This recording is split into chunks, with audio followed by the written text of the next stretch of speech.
오늘도 하나님이 우리와 함께 하시는 줄 믿습니다. 오늘은 에베소서 1장 15절에서 23절의 말씀을 가지고 바울의 그 중보 기도 내용에 대해서 어떻게 중보하며 기도하는가, 여기에 관해서 우리가 말씀을 나눠보고자 합니다. 성경을 봉독해 드리겠습니다. 우리 주 예수 그리스도의 하나님, 영광의 아버지께서 지혜와 계시의 영을 너에게 주사 하나님을 알게 하시고 너의 마음의 눈을 밝히사 그의 부르심의 소망이 무엇이며 성도 안에서 그 기업의 영광의 풍성함이 무엇이며 그의 힘의 위력으로 역사하심을 따라 믿는 우리에게 베푸신 능력의 지극히 크심이 어떠한 것을 너희로 알게 하시기를 구하노라. 오늘의 자신의 모습보다 내일의 발전된 자신의 모습을 상상한다는 것은 행복한 일일 것입니다.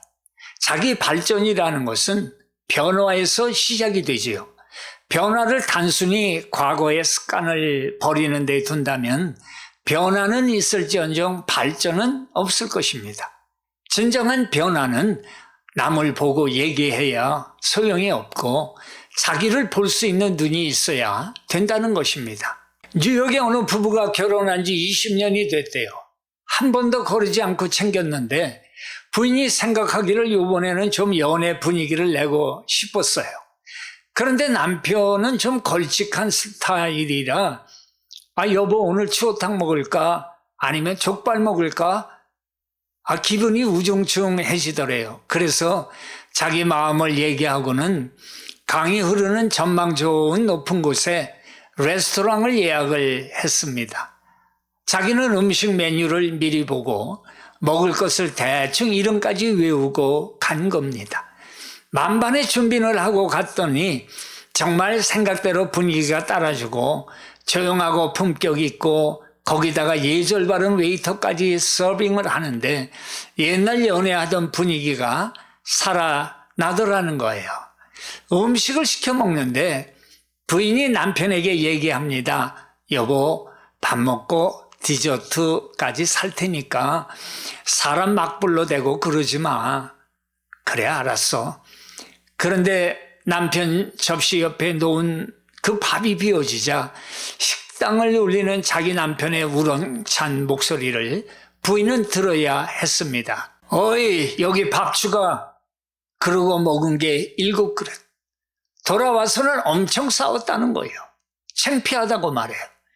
그런데 남편이 당뇨가 있다는 것을 안 것은 싸운 후 일주일 후였다는 거예요. 좀 더 미리 알았다면 배려해 줬을 텐데 후회가 되더래요. 사람은 모든 걸 자기 위주로 생각하고 느끼고 살아갑니다. 어느 책을 보니까 자신의 변화를 위한 5가지 가이드라인이 소개되어 있습니다. 첫 번째는 남과 경쟁하지 말고 자신과 경쟁하라. 두 번째는 자신에게 장점만 있는 것이 아니라 단점이 있음을 기억하십시오. 세 번째, 당신은 지금 중대한 계획에 동참하고 있다는 것을 생각하십시오. 네 번째는 끊임없이 정직하세요. 다섯 번째는 주위에 내 도움이 필요한 사람이 있다는 것을 잊지 마십시오. 이렇게 말합니다. 좋은 말들이야 얼마든지 있습니다. 이것을 어떻게 실행하고 적용을 하느냐, 이게 문제라는 거 아닙니까? 그래서 누군가의 도움이 필요하다는 거예요. 음식의 비유를 한번 해볼게요. 고등어의 비린내는 지방산 때문이라고 그래요. 이 지방산을 없애려면 감자와 같이 단백질이 풍부한 식품을 넣고 요리하면 되고, 마른 멸치의 경우에는 프라이팬이나 냄비에 넣고 살짝 마른 상태로 한번 볶아낸 다음 음식을 하게 되면 특유의 비린내가 없어진다고 기록을 합니다. 이같이 열을 가하거나 다른 것을 넣어서 본래의 강한 맛을 잡아 더 좋은 맛을 낸다는 겁니다.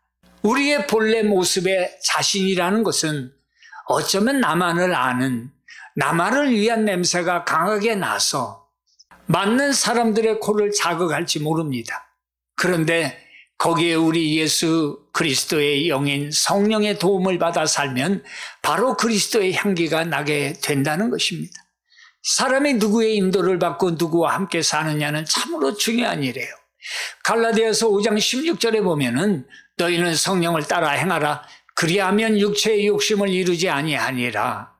또 로마서 8장 6절에도 보면 육신의 생각은 사망이요 영의 생각은 생명과 평안이니라 말씀을 하시지요. 무슨 말씀입니까? 육신으로부터는 하나님과 아무 생각 없는 생각, 곧 자기 중심적인 생각만이 나오지만 영에게서는 하나님의 법에 굴복하며 하나님을 기쁘시게 하고자 하는 생각이 나온다는 거예요.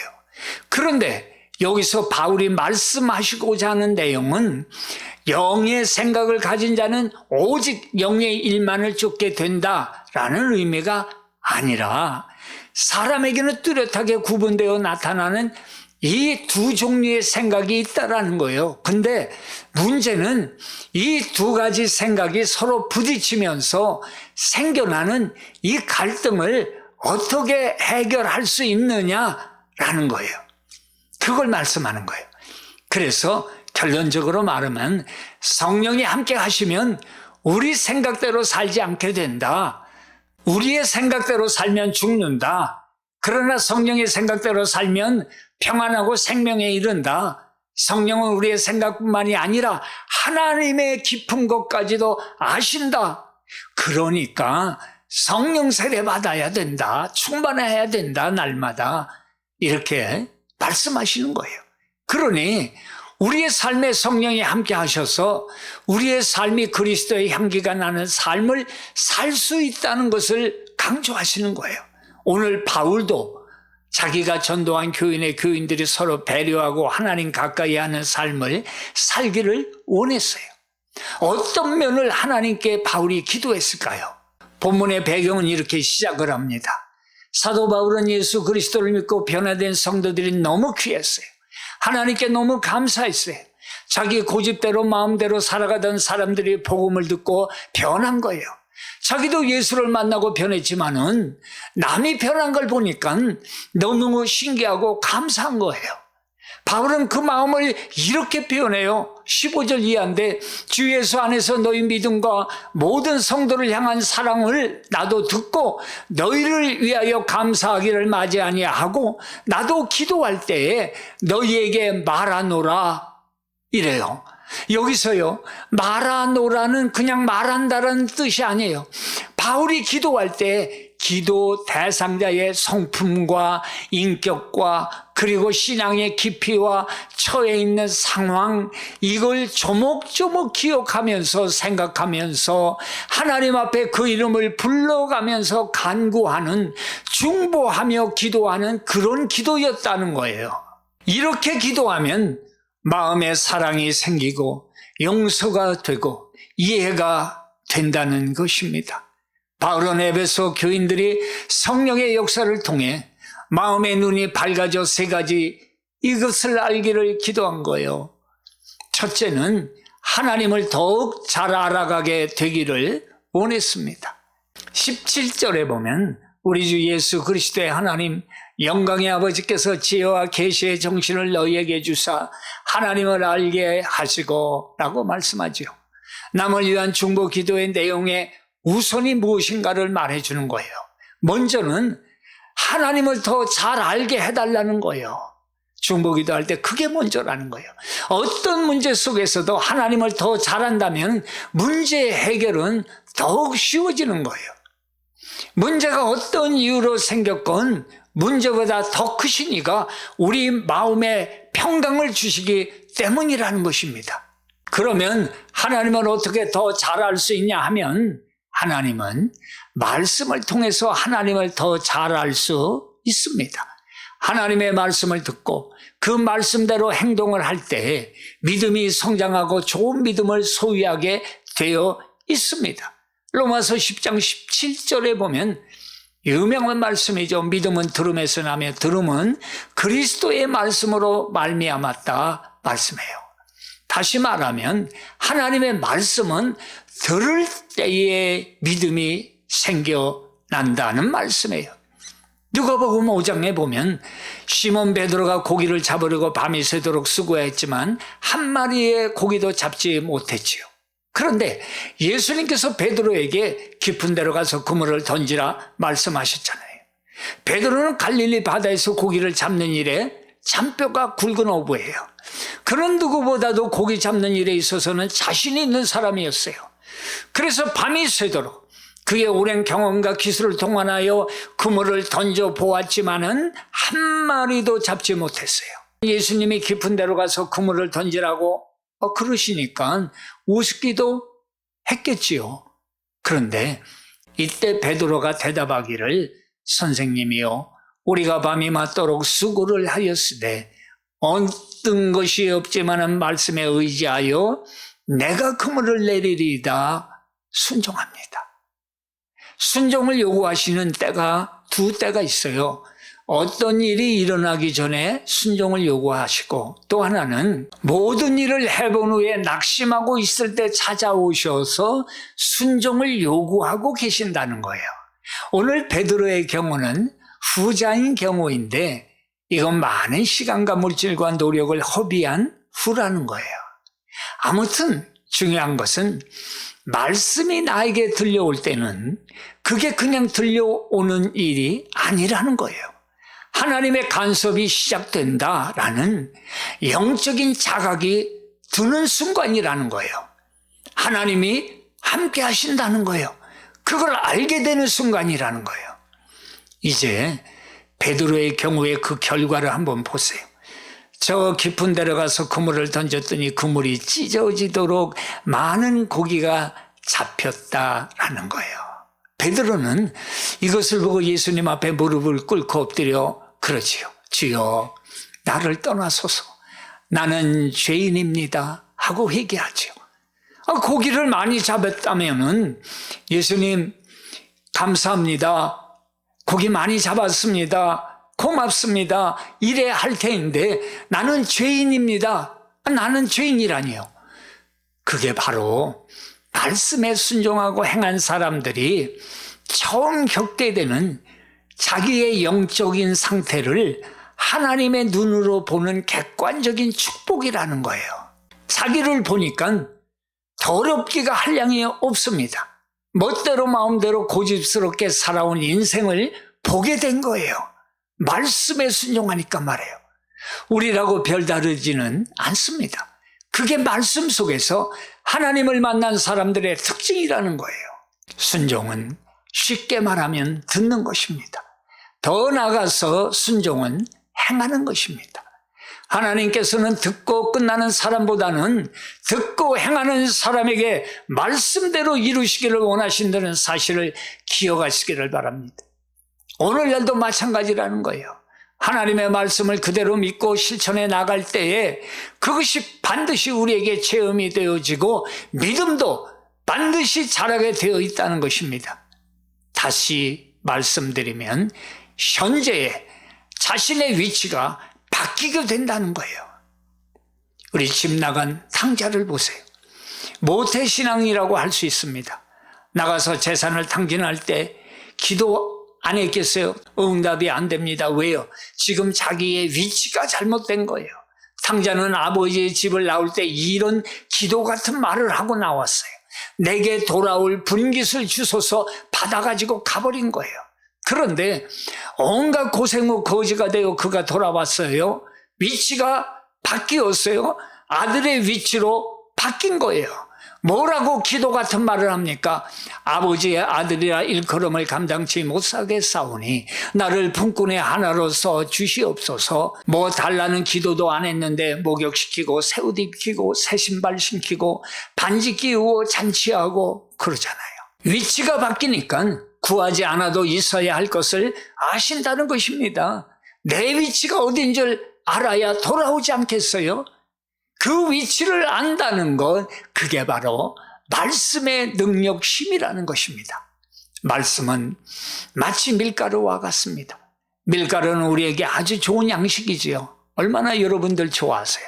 국수도 좋아하고 거기에 물을 집어넣어야 반죽을 해야 음식을 만들어 먹을 수 있는 것이지 밀가루 그대로 있다면 아무 가치가 없는 거예요.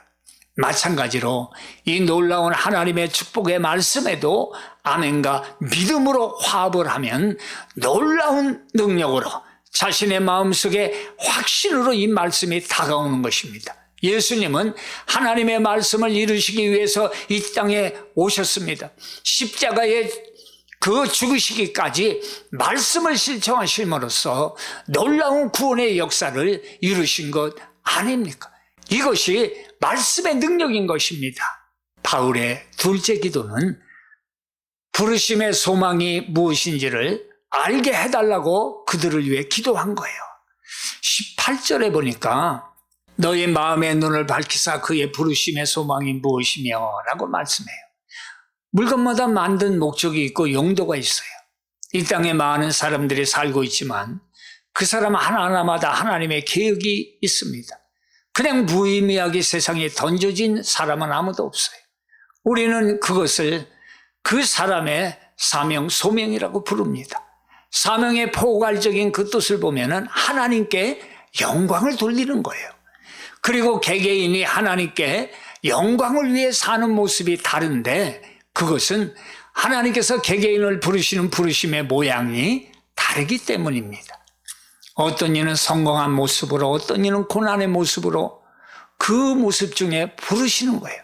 그런데 하나님께서 고난을 통해서 우리의 소망을 단순화하시기 시작하신다는 거예요. 고난을 통해서 정말 내가 무엇을 해야 하는가가 남게 된다는 거예요. 그것이 진정한 나의 소망이 된다는 거예요. 유명하게 읽혔던 그 책 하나가 있습니다. 최고 경영자 예수, 지저스 CEO라는 그런 책인데 여기서 예수님은 경영자적인 시각에서 보아도 가장 훌륭한 분이었다라고 이제 책의 내용이 그렇게 기록이 된 거예요. 예수님은 먼저 자기 문제를 해결하고 목적을 세우고 그 목적대로 일생을 살았다라는 거지요. 특별히 그가 책에서 지적하는 것은 일하기 전에 먼저 광야에 나가서 40일 동안 기도하시면서 하나님으로부터 보냄받은 이 땅에 왜 왔냐 하는 사명의 문제를 해결하고 나는 어떻게 살고 어떻게 죽을 것인가에 대해서 확실한 뜻을 확신하고 삶의 목적과 의미를 다 결정해 놓고 그대로 살아가셨다는 거예요. 살아가면서 이렇게도 살아보고 저렇게도 살아보고 그게 아니라는 거예요. 우리도 가장 먼저 중요한 것은 우리 자신과 하나님과의 문제를 믿음으로 해결하고 나서 삶의 의미를 정하는 거라는 거예요. 그게 해결되면 삶이 보이는 것입니다. 무엇을 위해 살 것인가, 무엇을 위해 죽을 것인가. 그러니까 하나님의 뜻을 확인하고 사명을 확인하고 삶의 의미를 확인하고 목적을 정해놓고 일을 시작하는 그런 삶을 살게 된다는 거예요. 그리고 목적을 이루기 위해서 제자를 양육하고 했다는 것입니다. 진정한 소망은 막연히 생기는 게 아닙니다. 남 따라 한다고 되는 것도 아닙니다. 고난을 통해서 단순화되어지고 하나님과의 관계를 먼저 해결해놓고 그러면 내가 무엇을 위해 내 인생을 전력하고 무엇을 위해 죽을 것인가가 보이게 된다는 것입니다. 조그만 가게를 운영하고 있는 유대인이 병이 깊어져서 드디어 운명의 시간을 맞고 있었어요. 그 곁에는 근심에 쌓인 식구들이 둘러앉아 그를 지켜보고 있었어요. 환자가 무거운 입을 열어서 말했습니다. 여보, 당신 어디 있어? 가족들은 모두 환자의 말에 숨을 죽이고 귀를 기울였어요. 마지막 유언이 있을 것이라고 생각하기 때문이에요. 예, 나 여기 있어요. 그의 아내가 환자의 손을 잡으며 대답했어요. 그래서 환자는 식구들을 한 명씩 돌아가며 찾았어요. 딸애는 어디냐? 아빠 저 여기 있어요. 아버지 손을 잡고 있는 게 아버지 딸 저예요. 큰아들도 작은아들도 작은딸도 빠지지 않고 다 찾았어요. 한 사람 빠지지 않고 모두 다 환자 곁에 둘러있게 됐습니다. 그러자 환자는 안간 힘을 쓰고 일어나 앉았어요. 그러고는 거친 숨을 몰아쉬면서 마지막 말을 남깁니다. 모두 다 여기 있구나. 그러면 가게는 누가 보고 있단 말이냐. 환자는 꺼질 듯한 한숨을 쉬며 말했다는 거예요. 돈을 좋아하는 지독한 유대인의 이야기지만은 그 속에서는 유대인들이 지니고 있는 지독한 신념이랄까 사명정신이 깔려있다는 유머입니다. 사도 바울은 감당해야 할 자기의 복음전도 사명에 대해서 이렇게 고백합니다. 사도행전 20장 22절 이하에 보면 보라 이제 나는 심령의 매임을 받아 예루살렘으로 가는데 거기서 무슨 일을 만날는지 알지 못하노라. 오직 성령이 각성에서 내게 증거하여 결박과 환난이 나를 기다린다 하시나 나의 달려갈 길과 주 예수께 받은 사명 곧 하나님의 은혜의 복음을 증거하는 일을 마치려 하면은 나의 생명을 조금도 귀한 것으로 여기지 아니하노라 선포해요. 끝까지 예수 그리스도를 전하는 삶의 간증과 결단을 말씀하고 있는 거예요. 예수님이 그리스도요 살아계신 하나님의 아들이심을 믿고 믿음으로 사는 천국 시민이 된 우리입니다. 나는 성령으로 거듭났나? 나는 아직 육신에 속한 젖먹인가? 은혜를 받는 장성한 신자인가? 사명을 깨닫고 충성하는 일꾼 신자인가? 사명이 무엇인지 모르는 신자인가? 이것을 항상 점검하며 살아야 한다고 말씀하시는 것입니다. 세 번째 마지막으로 기업의 영광의 풍성함을 누리게 해달라고 중보하는 기도입니다. 그 기업의 영광의 풍성이 무엇이며? 라고 말씀합니다. 열등감에 사로잡혀 있는 사람의 삶이라는 건 피곤합니다. 왜냐하면 항상 다른 사람과 비교하되 자신의 좋은 것을 보지 못하기 때문에요. 그래서 자신의 존재라는 것에 대해서 가치 있는 자기 자신 대신 소망 없는 자신이라고 생각을 한다는 거예요. 구약의 이스라엘 백성이 가나안 땅에 들어가 살 때 그 이방 민족의 우상 숭배에 빠져서 살았잖아요. 왜요? 그 이유 중에 하나가요. 이방 민족에 대한 열등의식이라는 거예요. 하나님께서 인도하시고 하나님께서 함께 하신다는 자신들의 신앙이 얼마나 영광스러운 것인 줄을 깨닫지 못한 거예요. 오히려 눈에 보이는 우상, 섬길 수 있는 대상이 있는 우상 숭배가 그럴듯하게 보인 거예요. 오늘도 마찬가지라는 거예요. 우주 만물의 주인 되시고 우리를 만드신 이 풍성하신 하나님을 섬기는 대신에 눈에 보이는 것만을 추구하는 사람들은 자기가 믿는 하나님에 대한 열등의식 속에 사는 사람이라고 말하는 것을 기억하시기를 바랍니다. 혹시 그런 사람 안 계세요? 그래서 그런 사람은 만족이 없는 거예요. 자기 존재에 대한 자랑이 없는 거예요. 주님은 풍성하신 분이라는 거예요. 뉴욕에 플리머스라는 교회가 있어요. 1928년 12월 추운 어느 겨울날 주일 예배를 드리고 있는데 80에 가까운 할머니가 교회당 안으로 들어와서 같이 예배를 드린 거예요. 예배를 마치고 나가려는데 이 할머니가 손을 들어서 목사님께 간증을 하겠다는 거예요. 그러면서 이 간증을 위해 여기까지 왔다는 말을 하는데 이 백인 목사님이 허락을 합니다. 지금부터 70년 전 제가 12살 때였습니다. 저와 오빠 그리고 부모님이 이 교회 건너편 노예시장에 팔려왔습니다.